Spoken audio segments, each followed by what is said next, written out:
বাংলার মুখ্যমন্ত্রী মমতা বন্দ্যোপাধ্যায়ের ঐকান্তিক উদ্যোগে বাংলা শিক্ষিত বেকার যুবক যুবতীদের কর্মসংস্থানের লক্ষ্যে একটি বিশেষ প্রকল্প ঘোষণা করা হয়েছে।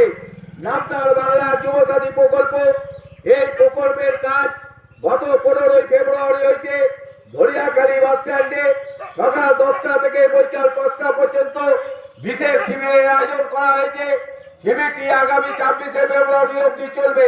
এই শিবিরে উপস্থিত হয়ে ফর্ম সংগ্রহ করে ফর্ম জমা দেওয়ার জন্য 21 থেকে 40 বছর অবধি ন্যূনতম মাধ্যমিক পাস ছেলেমেয়েরা ফর্ম জমা দেওয়ার জন্য আমরা বেলমুড়ি গ্রাম পঞ্চায়েতের পক্ষ থেকে আবেদন জানাচ্ছি। মমতা বন্দ্যোপাধ্যায়ের ঐতিহাসিক প্রকল্প লক্ষ্মী ভান্ডার প্রকল্পে যারা নতুন করে আবেদন করতে পারেননি তারা ওই শিবিরে গিয়ে ক্যাম্পে গিয়ে ফর্ম জমা দেওয়ার জন্য আমরা পশ্চিমবঙ্গ সরকারের পক্ষ থেকে আবেদন জানাচ্ছি। যে সমস্ত ভূমিহীন মানুষ, ভূমিহীন কৃষক, ক্ষেত মজুর গ্রামে জমিতে পরিশ্রম করে তাদের জন্য মমতা বন্দ্যোপাধ্যায় সরকার একটি কৃষক বন্ধু 2 বছরে 4000 টাকা বিশেষ প্রকল্প ঘোষণা করা হয়েছে।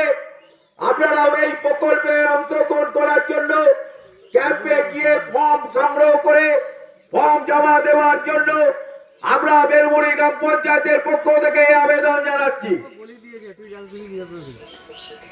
ছেড়ে দাও বন্ধুগণ।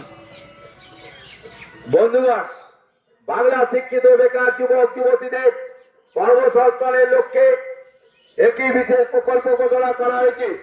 এই প্রকল্পের কাজ গত 15 ফেব্রুয়ারি হইতে ধরিয়াখালী বাস স্ট্যান্ডে একটি বিশেষ শিবিরের আয়োজন করা হয়েছে। এই শিবিরটি চলবে 26 ফেব্রুয়ারি অবধি। এই ক্যাম্পে গিয়ে ফর্ম সংগ্রহ করে ফর্ম সংগ্রহ করে ফর্ম